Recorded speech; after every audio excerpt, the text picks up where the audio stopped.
পরিণতি পেরিয়ে এলাম আমি, কত পথে হলাম যে পার।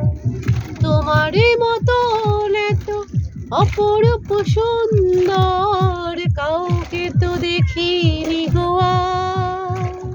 প্রিয়তমা মনে রেখো,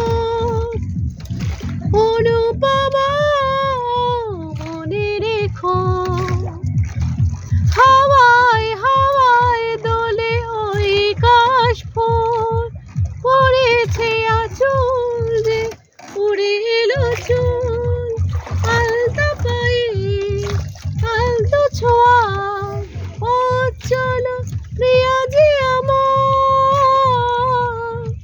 অনেকই দেখেছি তবু এসব হচ্ছে বাংলাকে, স্বাদ হয় দেখি গো আবার। তোমারই মতন এত অপরূপ সুন্দর কাউকে তো দেখিনি গো